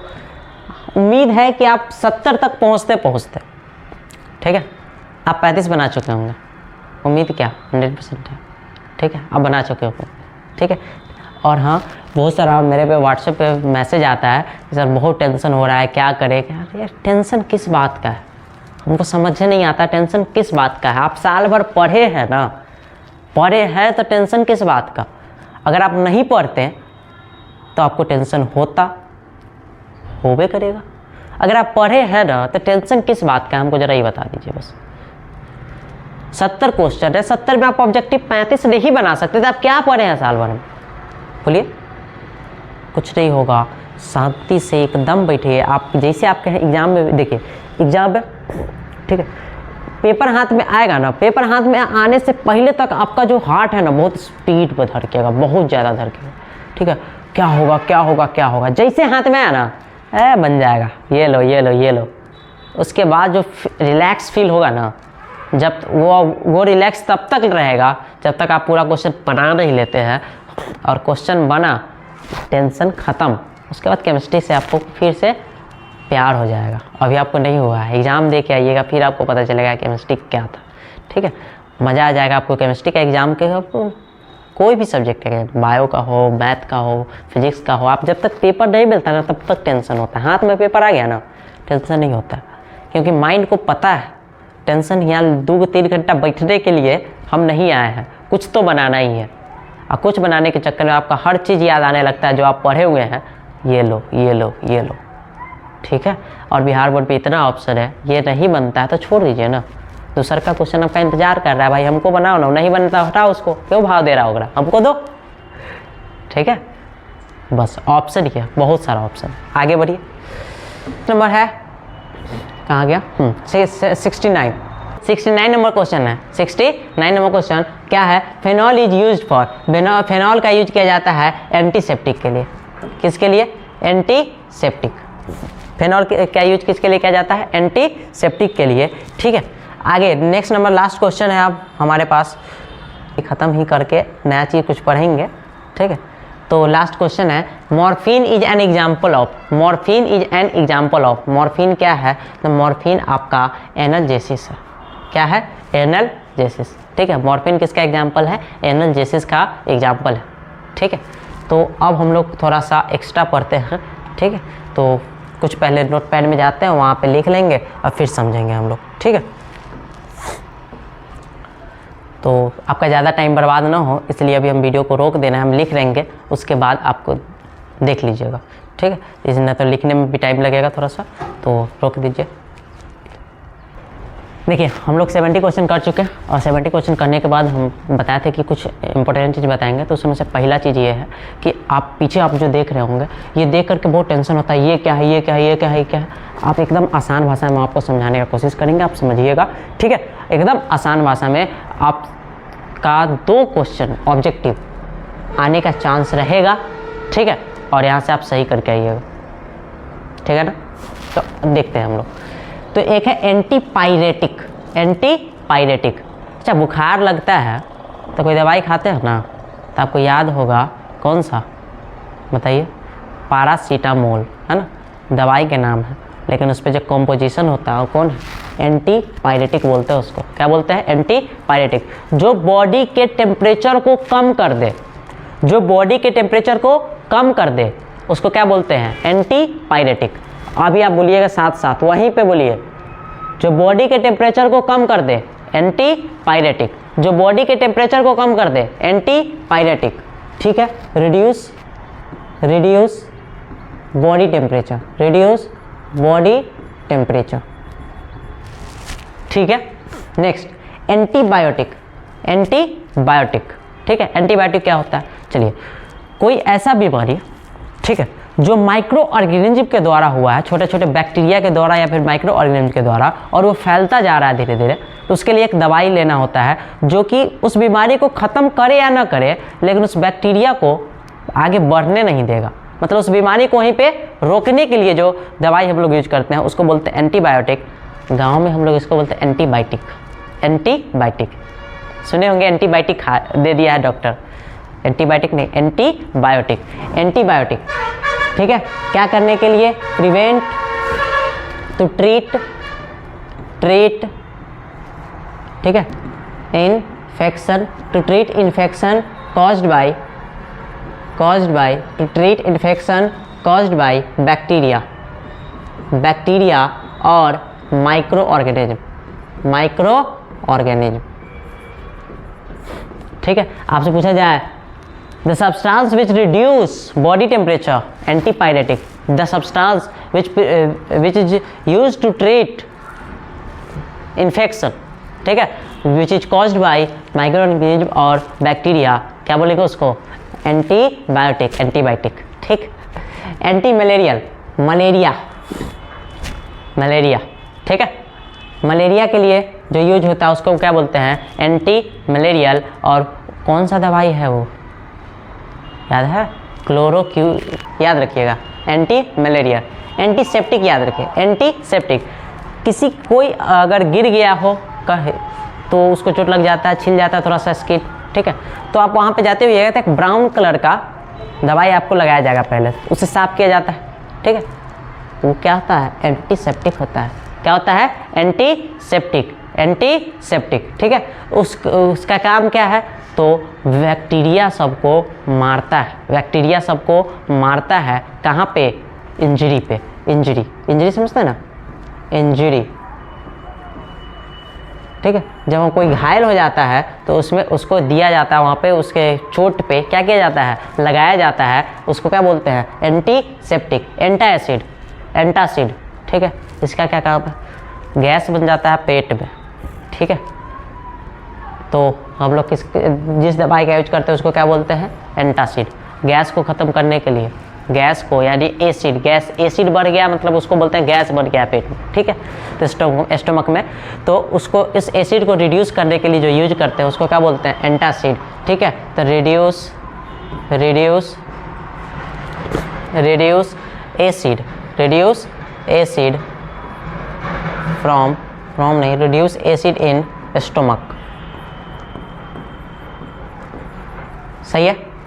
एनेस्थेटिक, देखिए आप एक नाम सुने होंगे नाइट्रस ऑक्साइड लाफिंग गैस का, सुने हैं, नाइट्रस ऑक्साइड लाफिंग गैस, और एक होता है आंसू गैस, है ना। उसमें क्या होता है कि आपके फीलिंग को मार दिया जाता है। जैसे गैस सूंघे ना आप, तो आपका फीलिंग ख़त्म, कुछ फीलिंग हो, कैसन हो, आपका अंदर का फीलिंग जो है, चाहे वो रोने वाला है, चाहे सामने कुछ हुआ, सामने कुछ हो रहा है, ठीक है, उसको कोई मतलब नहीं है। अगर वो गैस नाइट्रस का सुंघा दिया गया, आपका फीलिंग मर गया, फीलिंग खत्म हो गया, लॉस हो गया, फीलिंग का लॉस हो गया, मतलब आप सिर्फ हंसिएगा, आप सिर्फ क्या करिएगा, हंसिएगा। तो एनेस्थेटिक क्या होता है, आप फीलिंग को मार देता है, फीलिंग को ख़त्म कर देता है, लॉस ऑफ फीलिंग।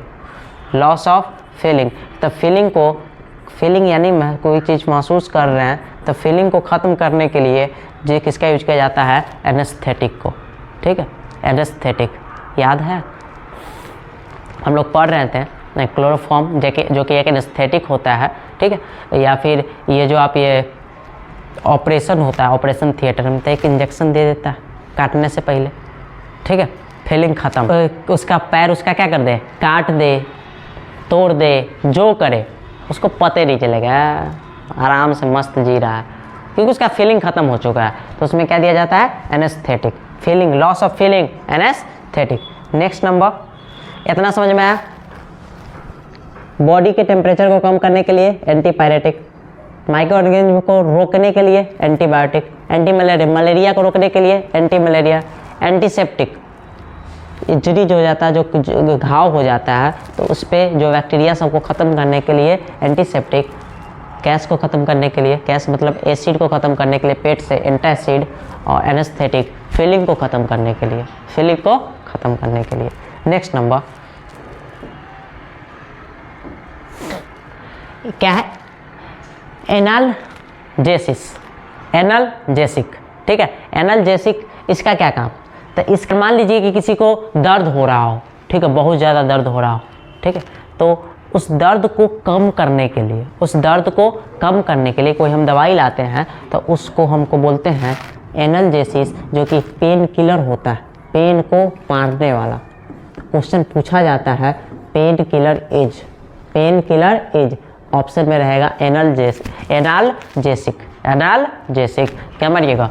एनाल्जेसिक, ठीक है, पेन किलर।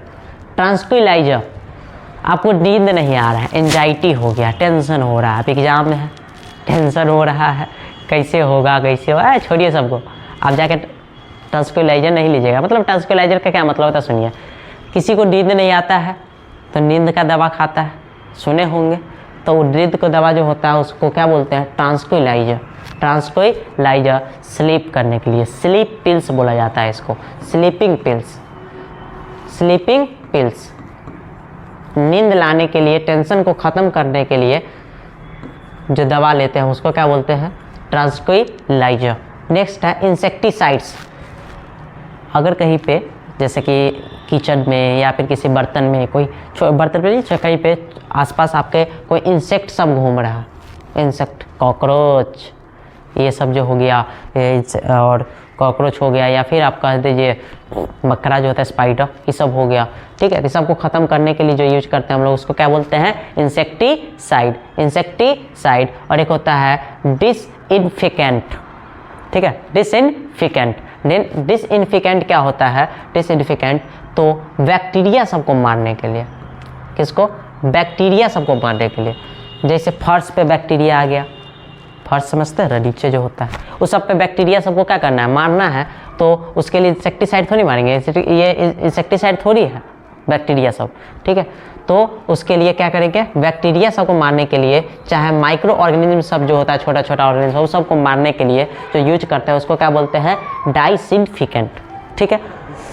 तो इतना आपको पता होगा, समझ में आ गया होगा। फिर से एक बार रिवीजन करते हैं इसको।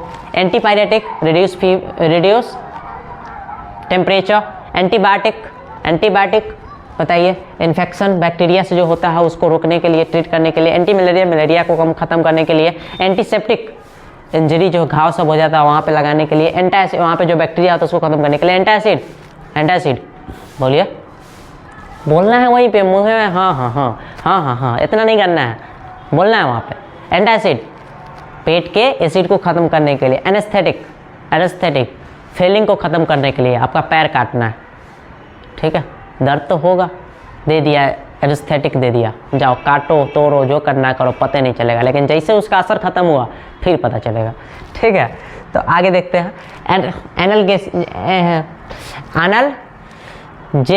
एनाल्जेसिक पेन किलर, पेन को ख़त्म करने के लिए, दर्द हो रहा है तो वो दे देगा, ठीक है। ट्रांक्विलाइजर, नींद नहीं आ रहा है, ट्रांक्विलाइजर ले लीजिए। इंसेक्टिसाइड, इंसेक्ट सबको मारना है, इंसेक्टिसाइड ले लीजिए।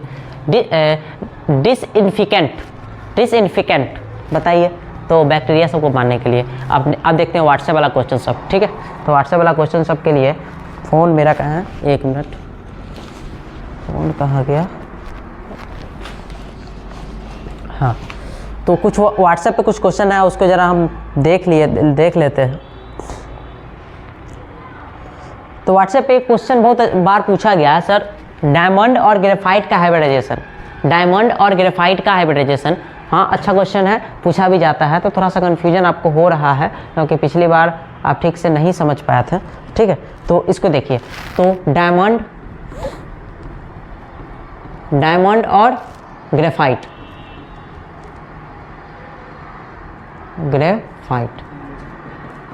ठीक है, ये दोनों कार्बन का पॉलीमॉर्फिक फॉर्म है। कौन सा फॉर्म? पॉलीमॉर्फिक फॉर्म, कार्बन का अपरूप, पॉलीमॉर्फिक फॉर्म, क्या गो? दो गो, डायमंड और ग्रेफाइट, ठीक है। तो डायमंड और ग्रेफाइट, डायमंड होता है हार्ड, लेकिन ग्रेफाइट होता है सॉफ्ट, डायमंड होता है हार्ड लेकिन ग्रेफाइट होता है सॉफ्ट। आगे देखिए, डायमंड होता है आपका इंसुलेटर, डायमंड होता है इंसुलेटर, लेकिन ग्रेफाइट जो आपका होता है कंडक्टर। गजब है भाई, साफ उल्टा है। डायमंड होता है इंसुलेटर, ग्रेफाइट होता है कंडक्टर। डायमंड का जो हाइब्रिडाइजेशन होता है वो sp3 होता है और ग्रेफाइट का हाइब्रिडाइजेशन होता है जो sp2 होता है। डायमंड का हाइब्रिडाइजेशन sp3 और ग्रेफाइट का हाइब्रिडाइजेशन sp2 होता है। ठीक है, तो देखिए इसके कारण में क्या आप जाइएगा, चलिए थोड़ा सा समझने का कोशिश करेंगे, लेकिन समझिए डायमंड में जो कार्बन एक दूसरे से जुड़ा होता है, जितना कार्बन है सब कार्बन एक दूसरे से जुड़ा होता है, तो सब का सब जो है कोवैलेंट बॉन्ड बनाता है। कोवैलेंट बॉन्ड और सिंगल बॉन्ड से जुड़ा होता है सब का सब, इसलिए हाइब्रिडाइजेशन क्या आ गया है sp3। लेकिन ग्रेफाइट में ऐसा नहीं होता है। ग्रेफाइट में कार्बन दूसरे के कार्बन से डबल बॉन्ड से जुड़ा होता है, डबल बॉन्ड से जुड़ा हुआ होता है। जैसे ये कार्बन है, कितना कार्बन से जुड़ेगा, 2-3 कार्बन से। फिर ये कार्बन जब इस कार्बन से जुड़ेगा, ठीक है, तो ये डबल बॉन्ड से जुड़ेगा। ठीक है, तो डबल बॉन्ड से जुड़ेगा तो कोई एक कार्बन को आप उठा लीजिए, इसको आप पकड़िए, 1 2 3, 3 सिग्मा बॉन्ड, लोन पेयर तो होता नहीं है, 3 सिग्मा बॉन्ड तो sp2। ग्रेफाइट में एक डबल बॉन्ड होता है जिसके कारण ये कंडक्टर होता है, ये सब नहीं समझिए अभी आप। ठीक है, आप इतना रखिए, डबल बॉन्ड से जुड़ा होता है sp2 और ये होता है sp3। ठीक है, तो ये आपका ख़त्म हो गया होगा। और नेक्स्ट नंबर और क्वेश्चन से पूछा गया है तो उसको भी ज़रा देख लिया जाए। तो एक और क्वेश्चन कहा गया है कि ये, एक मिनट नेक्स्ट में चलते हैं, समझिएगा। क्वेश्चन कहा गया है कि ब्रावैस लैटिस, बड़ा भैंस, ब्रावियस लैटिस कितना होता है, ब्रावैस लैटिस कितना होता है। ठीक है, बहुत कन्फ्यूजन हो रहा है। ठीक है, आप क्वेश्चन समझिएगा पहले, तब पहले समझिए। अगर टोटल ब्रावियस लैटिस पूछे ना, टोटल, तब 14, टोटल पूछे तो 14, टोटल पूछे, टोटल ब्रावियस लैटिस पूछे तो 14। अब ध्यान से सुनिए, अब यहाँ पे क्या कहा है कि क्वेश्चन अब 14 टोटल पूछता ही नहीं है, वो घुमा देता है थोड़ा सा क्वेश्चन।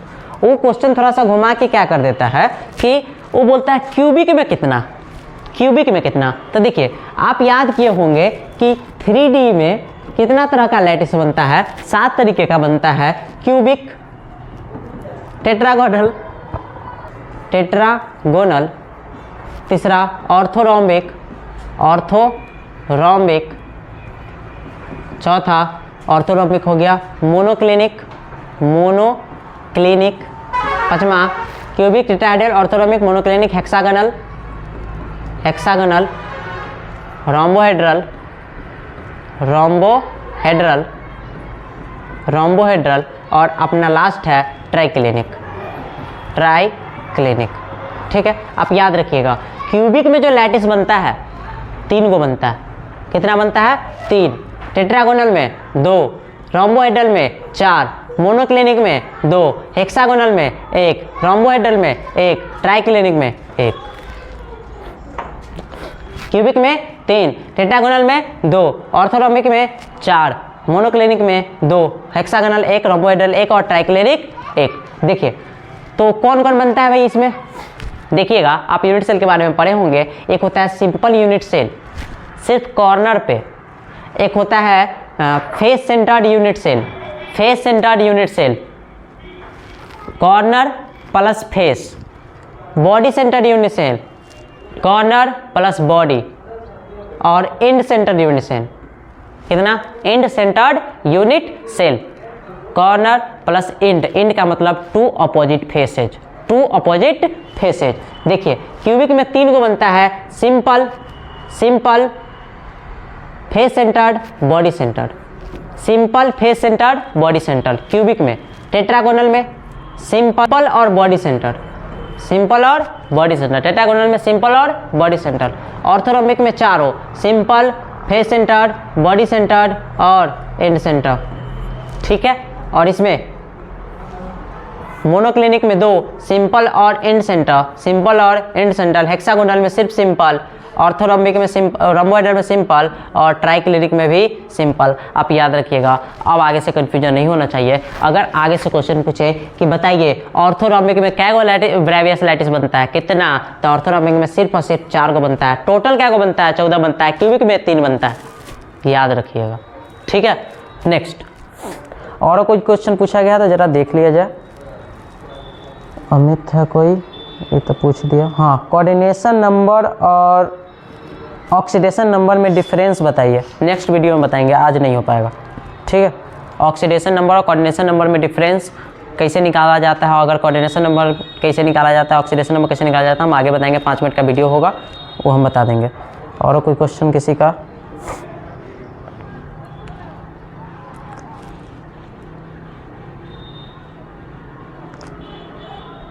कोई क्वेश्चन था? Hybridisation of graphite sp2 biodegradable वाला बताए हैं, सेल्यूलोज और नाइलॉन 6 और नाइलॉन 2, ठीक है, याद रखिएगा।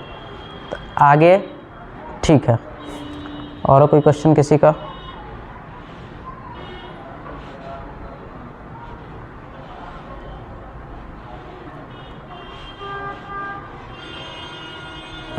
नॉन क्रिस्टलाइन सॉलिड, अच्छा हाँ, पूछा गया है non crystalline solid, non crystalline solid. अच्छा एक बात बताइए, हम आपको बताए थे फर्स्ट लेक्चर के फर्स्ट नंबर क्वेश्चन में, फर्स्ट पार्ट के फर्स्ट नंबर क्वेश्चन में क्या बताते हैं, सॉलिड का कितना टाइप, 2 टाइप, एमरफस और क्रिस्टलाइन। अगर क्रिस्टलाइन है तो क्रिस्टलाइन, जो एमरफस है, एमरफस तो ठीक है, और उसमें नल लगा दिया, क्रिस्टलाइन में नल लगा दिया, मतलब कि क्रिस्टलाइन नहीं है तो क्रिस्टलाइन नहीं है तो क्या होगा, एमरफस होगा। एमरफस का ही दूसरा का नाम क्या हो जाएगा, नॉन क्रिस्टलाइन सॉलिड, ठीक है। तो इस तरीके से कोई क्वेश्चन है तो बता दीजिएगा। ब्रेवियस लैटिस पूछा गया है, क्या है the number of Bravais lattice in a cubic crystal, ठीक है, इन अ क्यूबिक क्रिस्टल। तो क्यूबिक में कितना, 3, ये क्वेश्चन पूछा गया था, बता दिए हैं। और कोई क्वेश्चन है? What do you mean by oxidation reduction potential, ये सब ठीक है, हटाइए उसको,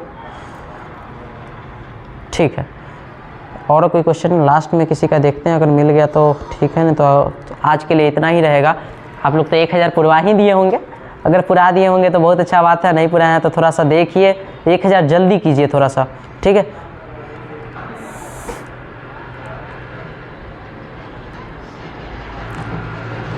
हाँ, यहाँ से कोई क्वेश्चन पूछा गया था, बोला गया है ग्लिसरॉल ग्लिसरॉल क्या है, तो भैया ग्लिसरॉल जो है आपका है ट्राईहाइड्रिक अल्कोहल है, ट्राईहाइड्रिक अल्कोहल, ठीक है। आगे देख लेते हैं हम लोग।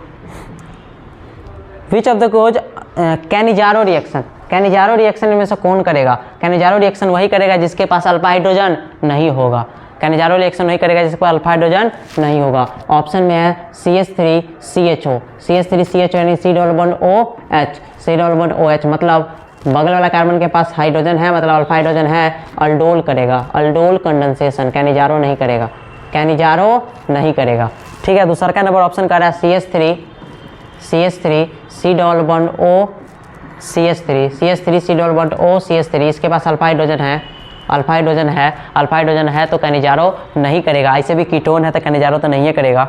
नेक्स्ट है C6H5 CHO अल्डिहाइड, ये बेंजीन बनेगा आपका C6H5 बेंजीन, और इस पे क्या है CHO। बताइए यहाँ पे CHO मतलब C डबल बॉन्ड OH लिख सकते हैं, ठीक है। इस कार्बन के बगल वाले कार्बन के पास क्या कोई अल्फा हाइड्रोजन है, अल्फा हाइड्रोजन जरा देखा जाए अल्फा हाइड्रोजन है कि नहीं है। तो 1 बॉन्ड 2 बॉन्ड 3 बॉन्ड 3 बॉन्ड और एक यहाँ से 4 बॉन्ड बना चुका है, कोई हाइड्रोजन होगा उसके पास, हाइड्रोजन नहीं होगा, अल्फा कैनिजारो कर जाएगा, कैनिजारो कर जाएगा। उसके बाद क्या है कि C6H5 CH2CHO, तो बताइए C6H5 मतलब बेंजीन, C6H5 मतलब बेंजीन, उस पर CH2 और फिर CHO मतलब C डबल बॉन्ड O और H, अल्फा यहाँ पे कार्बोनिल ग्रुप, इसके बगल वाला कार्बन के पास अल्फा हाइड्रोजन है, अल्डोल का रिएक्शन करेगा, कैनिजारो नहीं, कैनिजारो ये करेगा। चलिए ये ऑप्शन आपका हो चुका। इन nucleic acid the sequence is, nucleic acid में सीक्वेंस बताइए। अभी प्रेम से बोलो जय माता दी, ठीक है। तो न्यूक्लिक एसिड में सीक्वेंस क्या बनेगा, प्रेम से बोलो, phosphate sugar base, phosphate sugar base. अगर दिया है तो ठीक है, नहीं तो उल्टा करके देखिए, base sugar phosphate, base sugar phosphate, option B है आपके इस क्वेश्चन में।